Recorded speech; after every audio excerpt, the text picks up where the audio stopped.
Assalamu alaikum warahmatullahi wabarakatuh. Hi guys, akkam jirtan? Nagaa qabdanii jirtu? Isiniin jecha har'as deebinee dhufnee jirra gaa.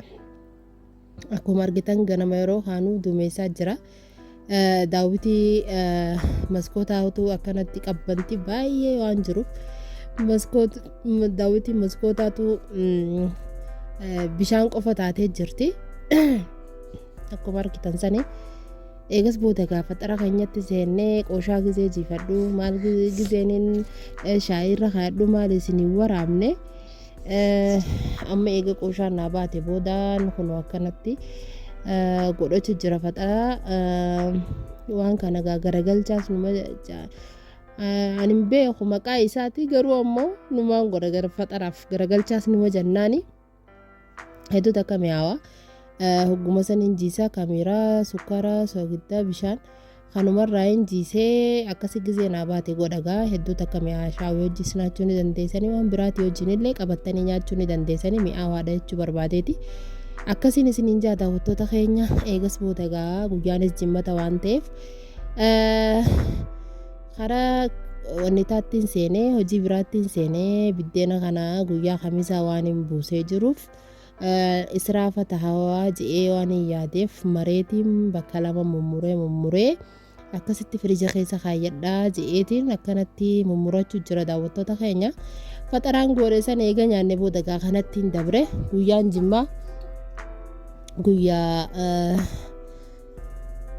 namni hedduu akka iidaatti ilaalamee muslimni cuftinuu itti gammadee guyyaa fataa je'ee guyyaa taa'ee mana isaa keessa taa'ee du'aayii godhatu.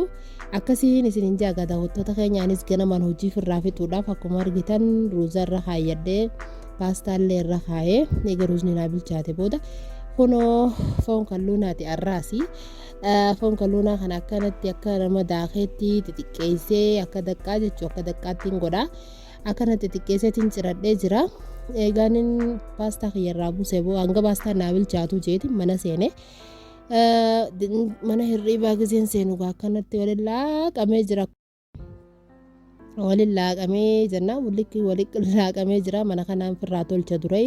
Eegaan mana firraa tolche boodagaa manneen hafees haree meeshaas firraa dhiqee laaqana waan hafees firraa goggodee eegaan xumure booda qaama keenya dhiqannee akkasitti mana keenya keessa gatteenya gaa inshaallah yoo rabbi je'ee akkasiin isiniin jaagaa daawwattoota keenya akka isinitti tolu abdii guddaan qaba. Warroonni chaanaala kanaaf haarawaa taatan chaanaala kana sabiskiraayib godhuun maatii chaanaala kanaa taha. Warroonni immoo sabiskiraayib gootanii jirtan baay'ee nuuf galatoomaa. Viidiyoo keenya immoo laayik godhuu hin dagatinaa cufti keessanuu yoo isinitti tole laayik nu godha. Waan isinirraa irriftuun qabdu nuti immoo nu fayyaddi saniifuu laayik godhuudhaan nu deeggaraan isiniin ja'a. Akkasiin isiniin ja'a daawwattoota keenya. Eegaan tanazee boodagaa kun akkuma argitan mana kaanitti kuteetiin eegaan mana kaanitti kutee booda makaddaas jirtu kana galgala waan gamana fidaniif mana kaanittichi deebiseetiin achumaanuu kushiina kutee paastaa irraa naqachuu seenee viidiyoo kiyyaasitti dagadde hin danda'amu gaa viidiyoo waan daleedu guututti waraabi jechuun hedduu takka ulfaataadha. Kophaa ta'e taatee waan hojjettu isteeppii takka miila kee lakka fuututti waraabu abbummaan fadhee hooka danda'u natti hin fakkaatu. Sababni isaa ispeeshaalii nama ifiif yoo if waraabdu ta'e yoo namni si bira jiraate namni si waraabilleen humaatii miti. Yoo ifiin if waraabdu ta'e xiqqishoon ulfaata. Yeroo hedduu asitti viidiyoo kiyya banadheetiin deemee bakka biraa dhaqee mana keessa dalagu seenaa. Eegas booda faadhaan yaadadheetti as deebi'a daawwattoota keenya. Akkasiin isiniin jaagaa mana hirriibaatis kunoo waan biibee irraan kaafne irraan tan akkasumattiin sirumarra tolchee isii itti deebise. Boodaniyanis waan rafuftuuf itti deebisuu irra deebisuu hin oolamu jeetumaan akkanatti ittuma dhiise waan biimbeeti. Eegas boodagaa mana saalonaatis akkanatti firraa tolcheetiin jira. Waan joogaa maashaallah. Eegaan kana firraa tolche boodagaa mana xiqqaa tokko hafee sanis firraa hin tolcha meeshaanis ni jirti laa hawla walaa quwwata illaa billah. garuu alhamdulillahi rabbil aalamiin rabbii fayyaa nuu kennee fayyaa jahaan rabbii nuu kennee alhamdulillah wallahi alhamdulillah jechuun gizee cufaa irraanfachuu hin qabnu. Eega akkas goone eegaan mana san haree booda gaamanii xiqqaanis akkas fakkaata. Meeshaanin dhiqee alawaadaa firraa hin massee chipsii illee niin godhee eegas booda qaamaan dhiqadha je'eetiin huccuu tana baafadhe. Eegas booda gizeen firraa waa cufa fixe booda eegaan dhiqadha kunoo huccuu tiyyaas jijjiirradhe shiitaa fi fooxaa maachii. Warri karaa bahaa jirtan gaanii beeytanii shiitaa fi fooxaa rakashagaa ammaas akkuma namni deemu cuftinuu shiitaa fi fooxaa uffata yeroo baay'ee akkuma aadaa godhannee jechuudha. Ammaas komfortabiliidha. Sanii fi isiniin jaagaa daawwattoota keenya. Gizeen viidiyoo voice overii yookaan immoo jalatti gizeen isinii waraabu kana qooqni yeroo baay'ee isin dararuu danda'a. Kana yaati yeroo hedduullee viidiyoo keessatti numaan dubbadhaa dhiifamaa nuuf kolchaa.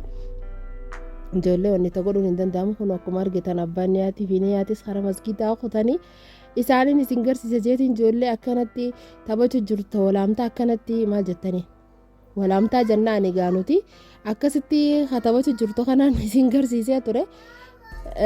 Akkasiin isiniin jaagaa kunoo laaqanni keenyaas kana laaqanni keenya kunoo kana arraan tanaa alhamdulillah. Isaanis masgiidaa deebi'anii anis waan hin godhu guututti fixee kunoo amma nyaachuutti jirragaa. Daqqaan keenya maasha Allah hedduu takka mi'aawaa. Kakalloonaati garuu hedduu mi'aawaa maasha Allah. Akkanatti gaafirraa dhoowwinee guyyaa jimmatee sineen isiniin jaa furuutiillee ni jira ni huyyaadanne. Waraabuufillee hin yaadanne nyaachuufillee hin yaadanne isiniin jaa kanaan garaa if guunne akkasuma firraa eegas booda gaacisnee eegas booda gaabbaan nyaatis karaa hojii kutee gizee dhufe kun akkana boqqolloo tana nuuf fidee dhufeen isiniin jaa. Viidiyoon keenya kaarraa kana fakkaataa hanga viidiyoo biraatiin walitti deebinee dhufnutti gaa. Wassalaamu alaikum warahmatullaahi wabarakaatu.